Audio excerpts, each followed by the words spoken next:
Praise the Lord. கர்த்தர் நல்லவர். இந்த நாளில் இந்த பரலோக சத்தம் நிகழ்ச்சியின் மூலமாக உங்களை சந்திப்பதில் மிகுந்த மகிழ்ச்சி அடைகிறேன்.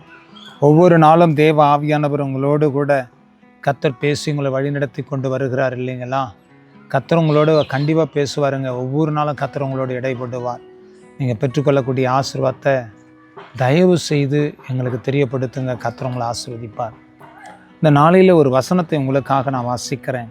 ஆமோஸ் 8ஆம் அதிகாரம் 11ஆம் வசனம். இதோ நான் தேசத்தின் மேல் பஞ்சத்தை அனுப்பும் நாட்கள் வரும்.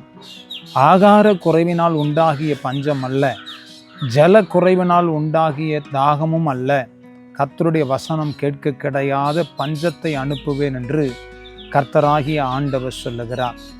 வசனத்தை கேட்கக்கூடாத, கர்த்தருடைய வசனத்தை கேட்க கிடையாத பஞ்சத்தை அனுப்புவேன் என்று கர்த்தர் சொல்லுகிறார். தேவ பிள்ளைகளை, இன்றைக்கி எங்கே பார்த்தாலும் சர்ச்சு, கிராமங்களில் எங்கே பார்த்தாலும் சபைகள் இருக்கிறது. ஞாயிற்றுக்கிழமைனா எல்லாம் கூடி ஆராதிக்கிறாங்க. உபவாச கூட்டங்கள் நடக்கிறது, பல கூட்டங்கள் நடக்கிறது, அங்கும் இங்கும் சுவிசேஷ கூட்டங்கள் நடக்கிறது, கன்வென்ஷன் மீட்டிங் நடக்கிறது, பல காரியங்கள் நடந்து கொண்டிருக்கிறது. ஆனால் ஒரு நாள் வரப்போகிறது, ஒரு பஞ்ச காலம். ஆகார பஞ்சம் இல்லைங்க. வசனம் சொல்லுகிறது ஆகாரத்தினால் உண்டாகும் பஞ்சம் இல்லைங்க. வசனம் சொல்லுகிறது அதாவது ஜலக்குறைவினால் உண்டாகிய பஞ்சமும் அல்லங்க, கர்த்தருடைய வசனம் கேட்க கிடையாத பஞ்சம். வசனத்தையே கேட்க முடியாத அளவுக்கு பஞ்சம் வரப்போகிறது. இப்பெல்லாம் பாருங்கள், சில தேசங்கள், சில மாநிலங்களிலெல்லாம் இது நடந்து கொண்டிருக்கிறது. வசனமே பிரசங்கிக்க முடியாது, எங்கேயுமே ஜெபக்கூட்டத்தை நடத்த முடியாது, எங்கேயுமே பேச முடியாது. அந்த அளவுக்கு பயங்கர போராட்டம். பிசாசு போராடிக்கிட்டு இருக்கிறான்.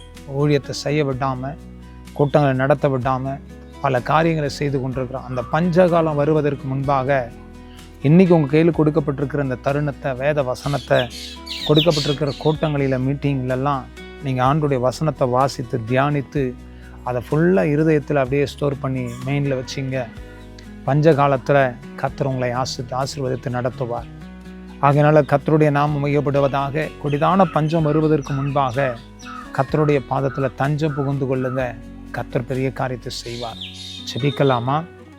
நல்ல தகப்பனே, இந்த நல்ல வேலைக்காக உமக்கு ஸ்தோத்திரம். இந்த வசனத்தின்படி பஞ்சங்கள் தேசத்தில் வருவதற்கு முன்பாக, வசன பஞ்சம் வருவதற்கு முன்பாக நாங்கள் ஆண்டவரே வேதத்தை வாசித்து தியானித்து ஜெபித்து அதை எங்களுக்குள்ள ஸ்டோரேஜ் பண்ண கர்த்தர் உதவி செய்யுங்கப்பா.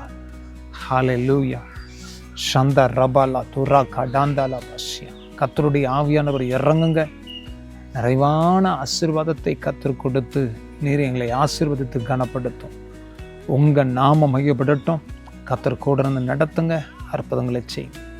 கர்த்தாவே, நீர் பெரிய காரியங்களை செய்யும். அந்த பஞ்சங்களை நீக்கி கர்த்தரே தஞ்சமாய் உங்களுடைய பாதத்தை பற்றி கொள்ள கர்த்தர் உதவி செய்யும். உங்களுடைய கரத்தில் ஒப்பு கொடுக்கிறோம், தாழ்த்துக்கிறோம், அர்ப்பணிக்கிறோம். கர்த்தர் கூட இருங்க, வழி நடத்துங்க, அற்புதங்களை செய்யுங்க.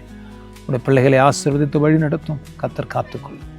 இயேசு கிறிஸ்துவின் நாமத்தினால் ஆசீர்வதித்து ஜெபிக்கிறோம் நல்ல பிதாவே. ஆமென். God bless you. கர்த்தர் உங்களை ஆசீர்வதிப்பார்.